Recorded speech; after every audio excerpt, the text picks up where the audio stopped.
alisin ang toxic sa buhay po natin gamit itong tubig at itong ating paminta. Ngayon po mga bossing, kailangan po natin ng 9 na paminta or 6 na paminta pero hindi durog. Buo-buo mga bossing ko ha.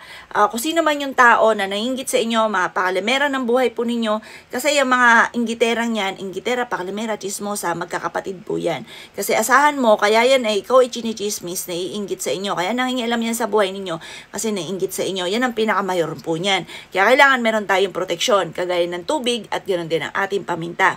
Lalagyan natin to ng 9 na butil ng ating paminta. 9 lang mga bossing ko ha. 1, 2, 3, 4, 5, 6, 7, 8, 9, 9 na. Yun, nalaglag pa isa. Basta 9 lang mga bossing ko ha.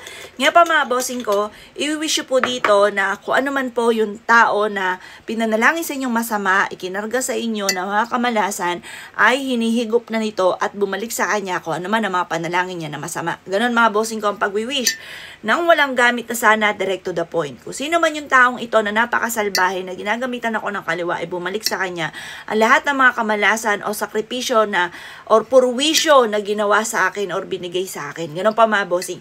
Ibilad ito sa liwanag ng sinag ng araw hanggang alas 8 ng umaga at pagkatapos ay kunin nyo ito at ilagay nyo ito sa likod ng pintuan ng main door or pwede rin ito sa inyo pong kwarto at ang dulot nito ay proteksyon.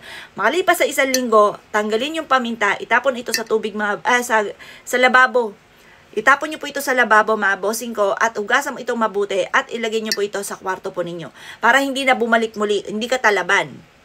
Very powerful mga bossing ko ang tubig sa kwarto. Kaya kung ikaw po'y piling ninyo ay paborito ka ng kamalasan, lagi kang minamalas, mainam na meron kang tubig dahil tutulungan ka ng tubig para magkaroon ka ng mabisang proteksyon at imbis sa kamalasan ay puro kaswerte naman ang darating po sa inyo. Proven po ito mga bossing ko ha. Basta laging i-maintain yung tubig. Dapat laging malinis ang tubig kasi once na malinis lagi yung tubig, mas magaan syempre yung daloy ng swerte. Pag malinis ang tubig mga bossing ko, mapapasin nyo po yan na kung datrati lagi kami na malas, ito naman lagi kang dadalhin ito kung saan lagi ikaw ay suswertihin. Proven po ito, maswerte po siya.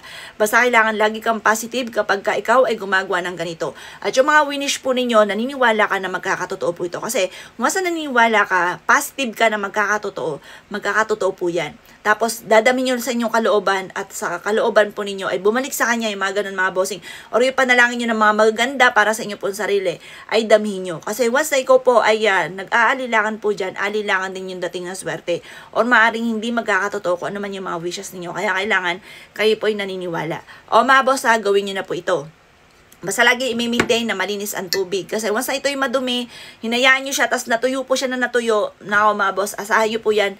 Imbis na maganda ang maaaring mapa sa inyo, ay negatibo ang maaaring mapa sa inyo. Kaya kailangan laging malinis ang tubig. O siya mga bossing, kung gagawin nyo po ito, good luck po sa po lahat.